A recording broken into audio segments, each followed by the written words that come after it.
우리가 살다 보면은 시련을 우리가 닥칠 때가 있습니다. 왜 이런 시련을 내가 겪고 있는가? 왜 이런 어려움 가운데 내가 있어야만 하는가? 또 특별히 하나님께서 이 모든 것을 다 아시는 하나님께서 왜 이런 상황들을 허락해 주셨을까? 그 목적은 무엇일까? 이런 생각을 우리가 할 때가 있습니다. 그 해답을 한동안 또 여러 해 동안 지나도 그를 답을 얻을 수 없을 수도 있어요. 그렇지만 하나님께서는 우리가 분명히 알 수 있는 것은 그 시기마저도 하나님은 낭비하지 않으신다는 것입니다. 그리고 하나님께서는 우리가 방황하고 또 의문을 갖고 질문하는 그 순간, 외로운 순간조차도 하나님은 하나님의 일을 성실하게 하루하루 하고 계신다는 것입니다. 그래서 하나님을 믿고 또 그분과 함께 고난의 때를 우리도 인내하면서 하나님과 함께 나아간다면 분명히 그 뜻을 우리가 알게 될 때 회복의 때가 올 것을 저는 믿습니다.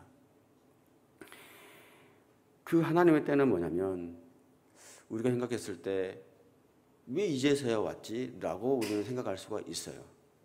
그렇지만 하나님 때는 언제나 적절하고 완벽하다는 것입니다.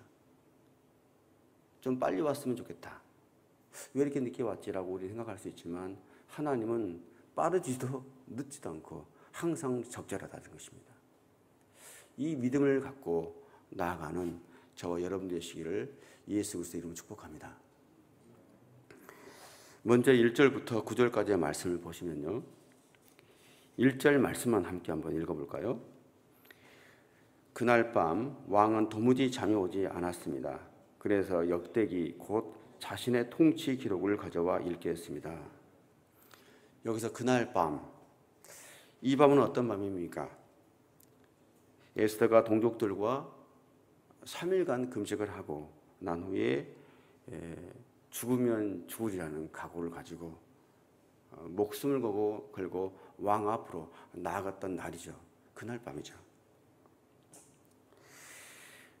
그날에 이제 세 번째 금식을 마치는 그 날에 왕과 하만과 함께 첫 번째 잔치를 했습니다.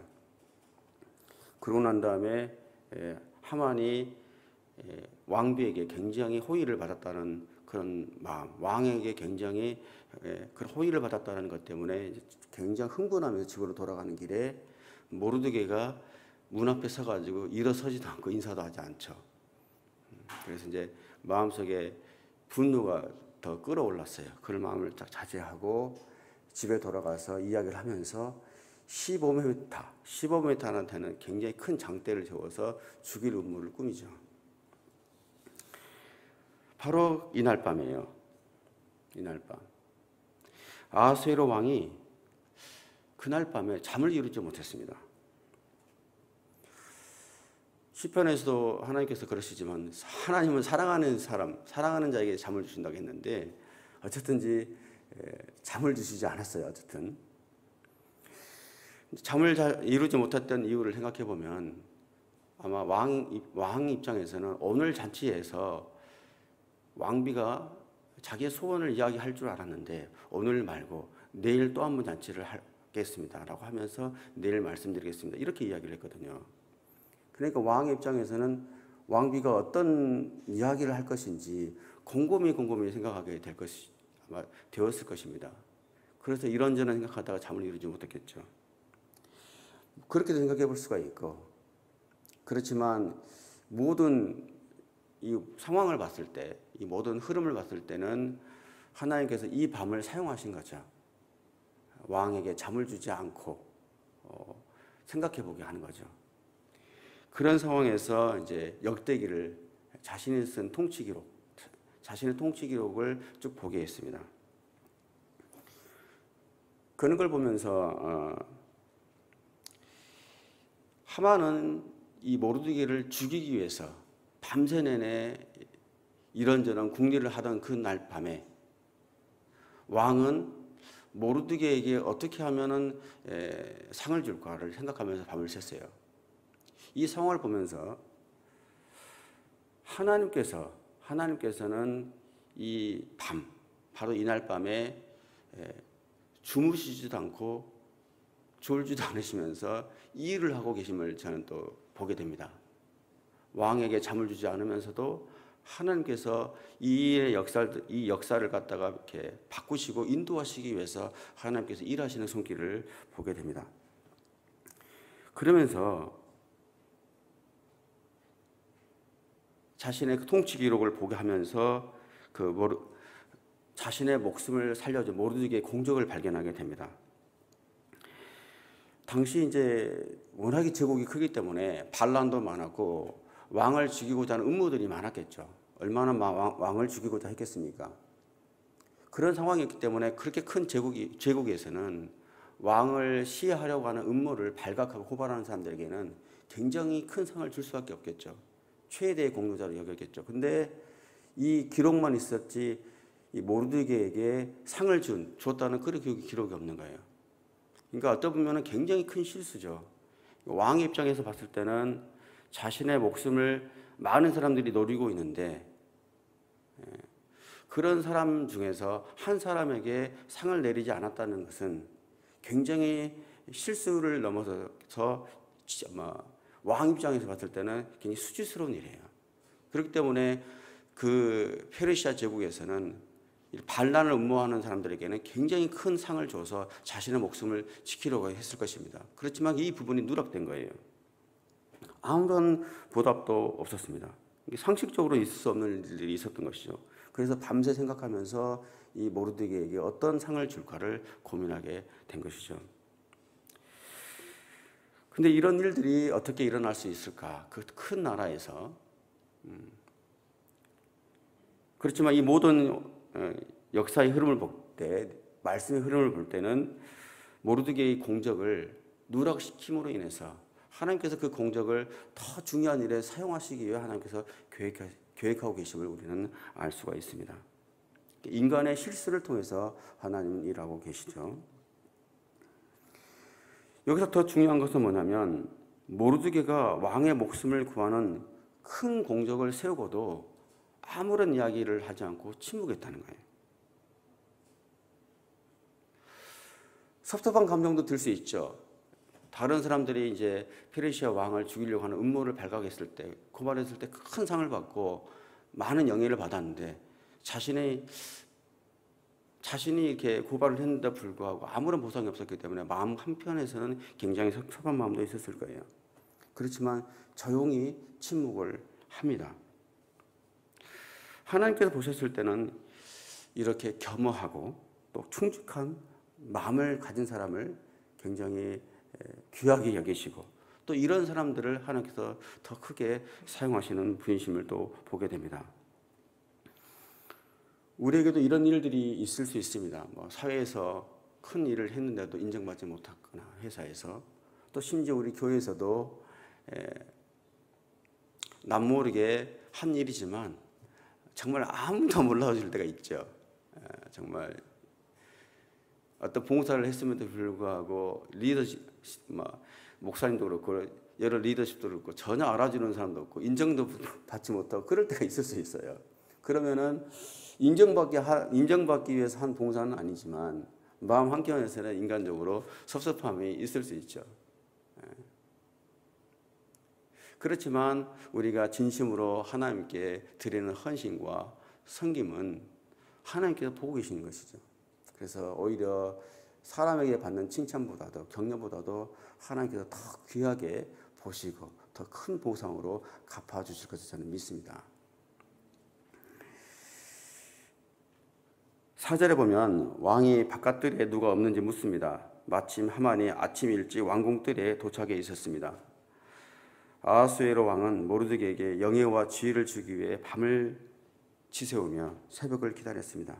하지만 같은 날 밤 하만은 모르드게를 높은 장대에 매달아 죽이기 위해서 밤을 지새면서 새벽을 기다렸습니다. 같은 밤인데 전혀 다른 밤을 샌 거예요. 한 사람은 상을 주기 위해서, 한 사람은 죽이기 위해서. 이런 어떤 전혀 반대의 상황들이 지금 일어나고 있습니다. 당시 하만은 왕에게 가장 신뢰받았던 사람이죠. 그렇기 때문에 왕이 그에게 묻습니다. 왕이 영예를 주려고 하는 사람이 있는데 어떻게 해주면 좋겠냐 이렇게 물었습니다. 이렇게 왕의 이 질문을 보게 되면은 구체적으로 누구라고 지명도 하지 않았어요. 또 왕이 그 어떤 사람에게 영예를 주겠다고 했지 주의를 주겠다고 하지 않았어요. 이런 단어를 썼기 때문에 하만이 더 착각을 일으켰습니다. 누구라고 하지 않았기 때문에 지금 아무도 모르는 거잖아요. 근데 만약에 주의를 주고 싶다고 했다 그러면은 하만 입장에서는 자신이 왕 다음의 지위잖아요. 자신보다 더 높은 사람은 없어요. 왕 말고는. 그렇기 때문에 누군가에게 지위를 준다고 그랬으면 나는 아니구나 라고 생각을 했을 거예요. 그죠? 그렇지만 누군가에게 영예를 주려고 한다라고 했기 때문에 착각을 일으킨 거예요. 나 말고 왕 다음에 있는 내 위치에 있는 나 말고 누가 왕에게 이런 큰 영예를 받을 수 있겠는가 이렇게 생각을 했던 거예요. 그렇기 때문에 굉장히 착각하기 쉬운 상황이 벌어진 것이죠. 근데 이 모든 것도 보면 인간들이 착각을 일으키고 왕이 또 구체적으로 누구라고 이야기하지 않았지만 이 모든 상황들을 하나님께서 섭리하고 계시고 이 모든 단어 선택까지도 하나님께서 사용하신다는 것을 또 우리는 보게 됩니다. 어찌됐든 하만은 자신이다라고 확신을 했어요. 그래서 자신만이 이 왕국의 중심이고 모든 인생의 중심이라는 그런 자기 중심적인 교만이 있었기 때문에 착각을 한 것이죠. 사람들이 그래요. 돈을 얻고 권력을 얻고 난 다음에 마지막 얻고 싶은 것은 역시 명예라고 합니다. 젊었을 때 열심히 일을 해서 돈을 벌고 또 열심히 일을 해서 권력의 자리까지 가게 되면은 마지막 얻고 싶은 거 하나, 그거는 영예라는 거예요. 하만도 얻을 것 다 얻었어요.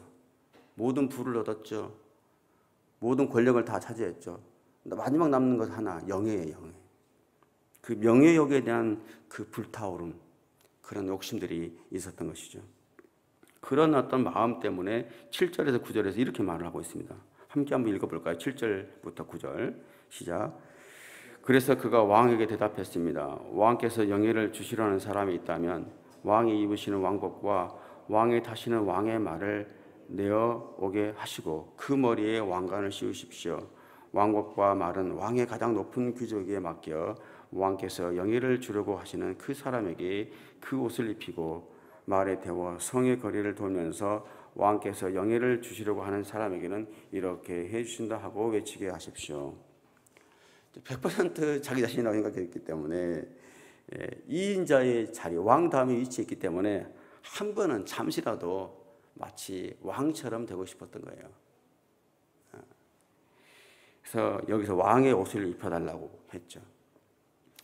당시 이제 페르시아의 제국이 또 그런 게 있었고, 물론 이제 근동의 다른 나라들도 그런 사례들이 있습니다. 근데 페르시아 제국 같은 경우는 좀 큰 공적을 좀 세우거나 좀 누군가에게 영예를 좀 높여줘야 될 상황이 되면은 왕이 입던 옷들 중에 하나를 이렇게 내어주는 문화가 있었다고 해요.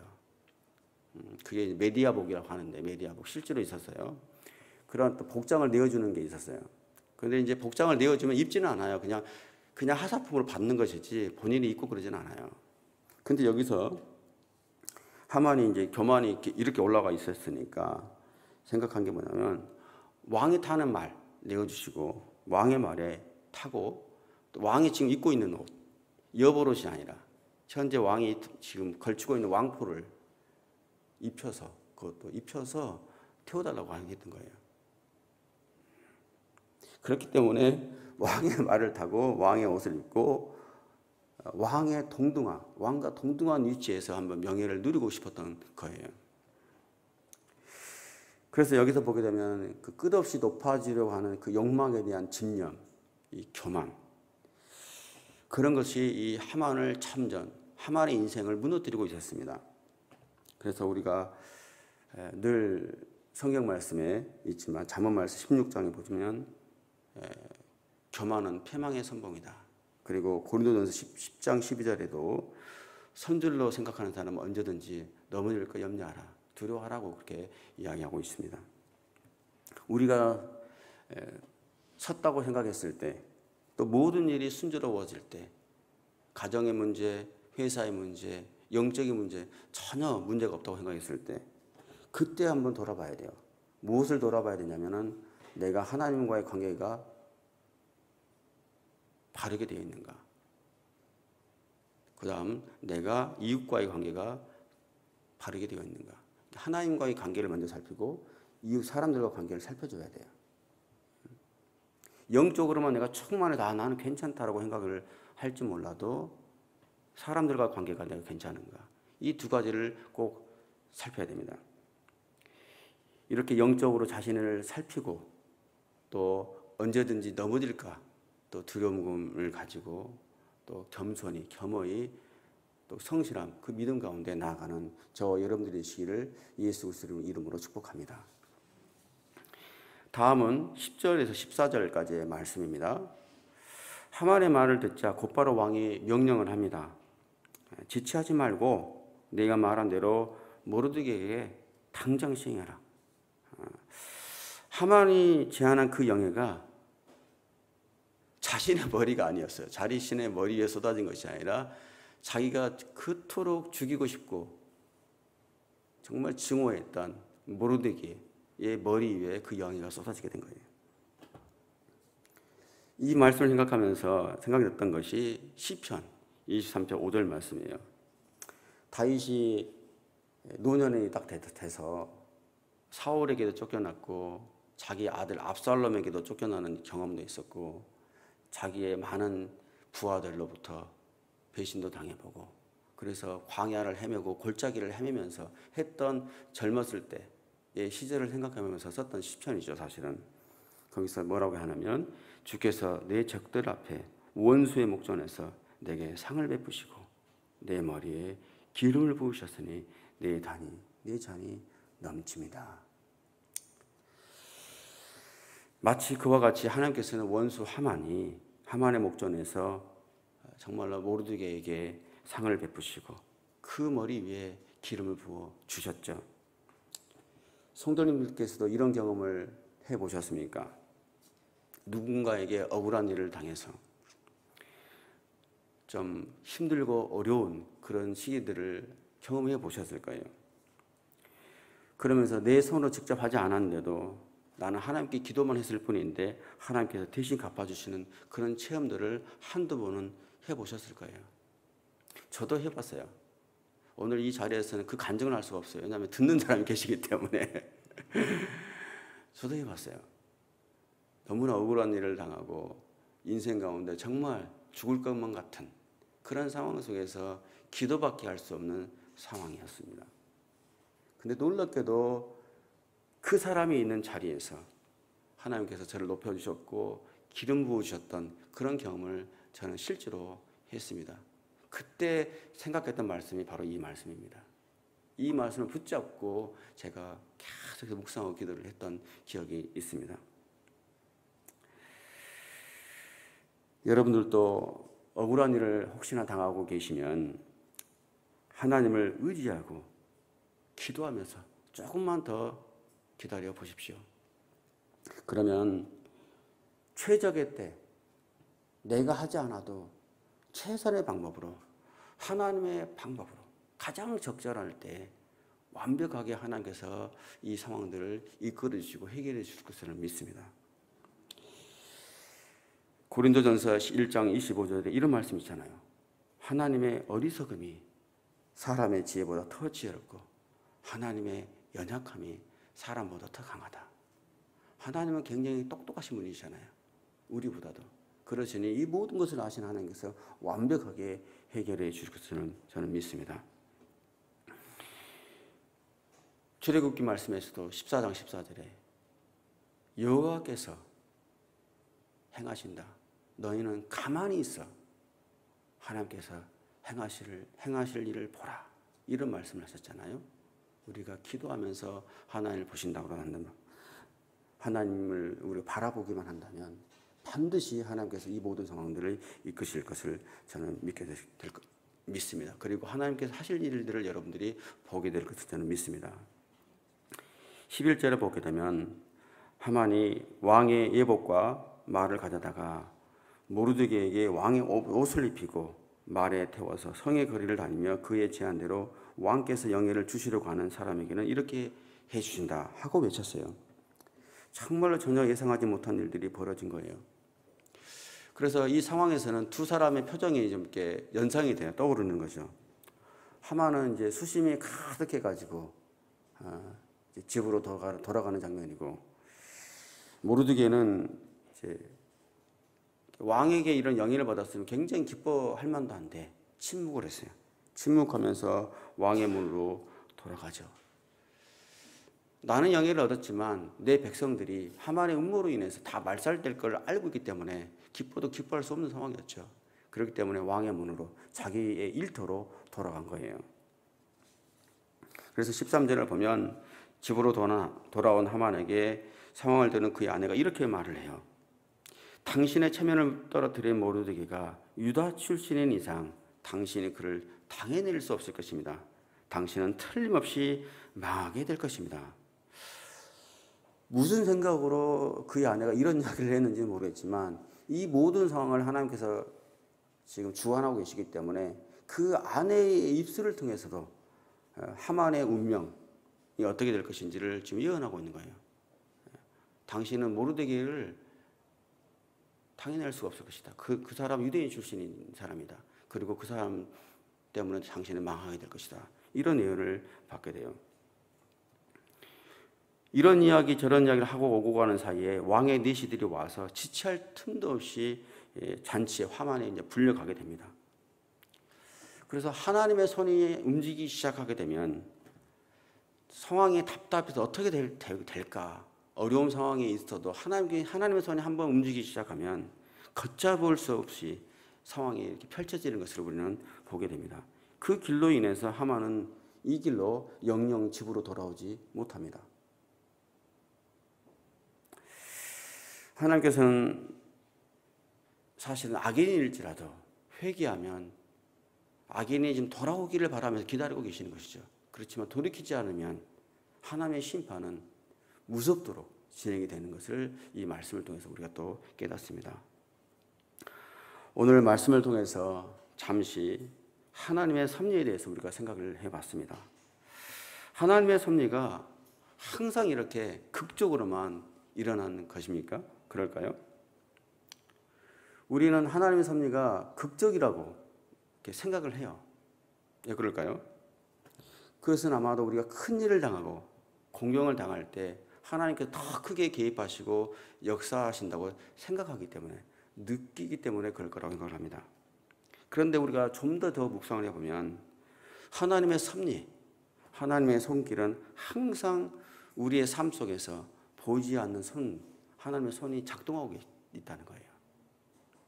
오늘도, 오늘 하루를 우리에게 허락하시고, 오늘도 우리가 일어나서 새벽 예배를 드리고 일터에 나가고 이 모든 일상을 생각하게 되면 이 모든 것 하나하나가 하나님의 섭리이고 역사죠. 기적이 매일매일 일어나고 있는 것이죠. 그래서 우리가 하나님의 섭리를 바라볼 때는 하나님께서 오늘도 나와 함께 하신다. 그 보이지 않는 하나님의 손길을 바라볼 수 있어야 되고, 내 삶을 주관하시는 하나님을 우리가 인정하고 그 하나님을 나의 주님을 모시면서 그 믿음 가운데 나아가는 그런 저와 여러분들이 되시기를 예수 그리스도의 이름으로 축복합니다.